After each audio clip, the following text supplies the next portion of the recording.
আমরা স্বাধীনতার পর থেকে বিভিন্ন সেক্টরের উন্নয়ন নিয়ে কথা বলছি। কথা বলতে বলতে আসলে এখন আমরা ক্লান্ত।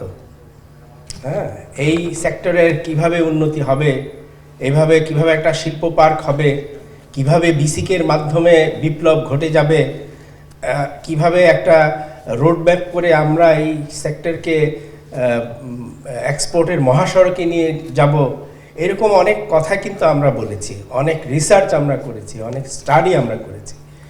কিন্তু যে প্রত্যাশা নিয়ে আমরা কাজগুলো করেছি, আমার ধারণা এবং আমি যথেষ্ট দৃঢ়তার সাথে বলতে পারি, ভেরি কনফিডেন্টলি বলতে পারি, আমাদের সেই প্রত্যাশা পূরণ হয়নি।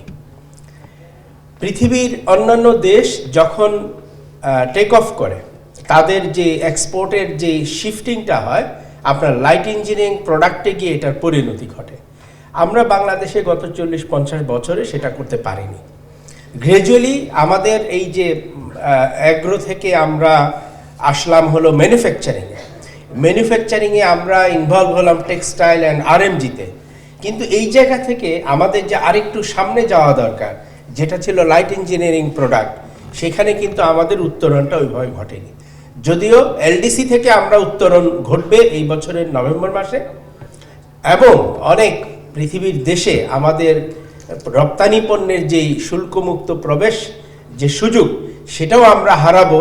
অনেক দেশে 26 সালেই হারাবো, অনেক দেশে 29 সাল থেকে হারাবো। কিন্তু এই যে এতদিন ধরে অবারিত রইল, আমরা কিন্তু নিজেদের সক্ষমতা তৈরি করতে পারিনি।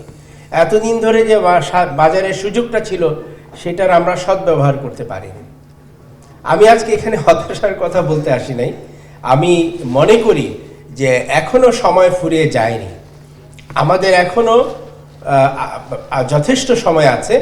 আমাদের উচিত হলো সরকারের পলিসিগুলোকে যারা বাস্তবায়ন করে তাদেরকে আরও বেশি সক্ষম করে তোলা, এবং আপনারা যারা উদ্যোক্তা আছেন, আপনাদের বিভিন্ন এন্টারপ্রাইজে যারা ম্যানেজমেন্টে কাজ করে, যারা ইঞ্জিনিয়ার হিসাবে কাজ করে, উদ্ভাবক হিসাবে কাজ করে, রিসার্চে কাজ করে, তাদেরকে আরও বেশি অ্যাক্টিভেটেড করা, এবং এই সকলের সমন্বিত প্রচেষ্টাকে একত্রিত করে শুধুমাত্র ওই যে আমাদের পূর্ববর্তী বক্তারা বলে গেছেন যে শুধুমাত্র এক্সপোর্ট না, আমার ডোমেস্টিক মার্কেটের ডিমান্ড আজকে প্রায় 18 কোটি 20 কোটি লোকের যে বাজার, ইউরোপের অনেকগুলো দেশ যোগ করলে হলো এই জনসংখ্যা হয়।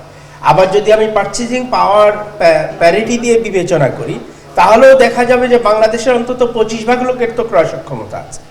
সেই 25% লোকের ক্রয় সক্ষমতার বাজারটাও কিন্তু অনেক বড় একটা বাজার।